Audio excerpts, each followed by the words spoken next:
നക്സൽ സ്വഭാവത്തിലേക്ക് കുറച്ചു കാലം മാറി സഞ്ചരിച്ച ഒരാളാണ് ഞാൻ. ഉറച്ചൊന്നുമില്ല അതിനകത്ത്. ഭക്തി ഒരു ഘട്ടത്തിൽ എനിക്ക് ഉണ്ടായിരുന്നു. ഭക്തി ഉണ്ടായിരുന്നു അതിന് മുന്നേ കൃത്യം പള്ളിയിൽ പോകുന്ന ഒരു അച്ചടക്കത്തിലുള്ളൊരു ഒരു യാഥാസ്ഥിതിക മുസൽമാനായിരുന്നു ഞാൻ.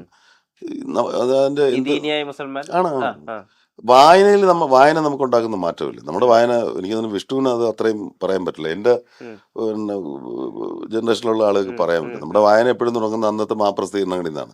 അന്ന് മനോരമ മാത്രമേ ഉള്ളൂ. മനോരമയിൽ ഞാൻ ഏറ്റവും കൂടുതൽ വായിക്കുന്നത് എനിക്ക് ഒരു 5 വയസ്സ് മുതൽ ഞാൻ ആദ്യം തുടങ്ങുന്ന അവസാനമാണ് ടോംസിന്റെ കാർട്ടൂണാണ്. ഈ ഒരു 7 വയസ്സൊക്കെ ആകുമ്പോൾ നമ്മൾ ടോംസിന്റെ കാർട്ടൂൺ കഴിഞ്ഞാൽ പിന്നെ ഇവിടെ ഖണ്ഡശ പ്രസിദ്ധീകരിക്കുന്ന നോവലിലേക്ക് പോകും. അത് നമുക്ക് തൃപ്തിയാവാതെ വരുമ്പോഴത്തേക്ക് നമ്മൾ കാനവിജയിലും മുട്ടത്തുവർക്കിയിലും പോകും. കാനവിജയിലും മുട്ടത്തുവർക്കിയിലും പോയിട്ട് അത് തൃപ്തിപ്പെടാതെയാണ് നമ്മൾ കോട്ടയം പുഷ്പനാഥിലേക്ക് ഒരു കാല് മാറ്റി ചവിട്ടുന്നത്. കോട്ടയം പുഷ്പനാഥ് പിന്നെ കൽക്കട്ട ബംഗാൾ ബേസ്ഡ് കുറേ പേരുകളൊക്കെ മറന്നുപോയി.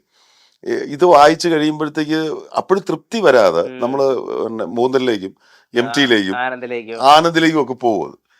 അതുപോലെ ഒരു ഘട്ടത്തിൽ ഒരു അച്ചടക്കമുള്ള യാഥാസ്ഥികനായ ഒരു ഈ ദീനിയായ ഒരു മനുഷ്യനായിരുന്നു. അത് കുറച്ച് വായന കൂടിയപ്പോഴത്തേക്ക് നമ്മളതിനെല്ലാം ബ്രേക്ക് ചെയ്യുന്നത് തുടങ്ങി. അപ്പോൾ കമ്മ്യൂണിസം തലയ്ക്ക് കയറി. പക്ഷെ അതിൽ ഒരുപാട് കാലം സഞ്ചരിച്ചില്ലായിരുന്നു. അപകടമാണെന്ന് അറിഞ്ഞപ്പോൾ തിരിച്ചിറങ്ങി പോകുന്നു ഞാൻ. പിന്നെ ഒന്നിനും പിടികൊടുക്കാതെ ഉള്ള വശിഷ്ടകാലം.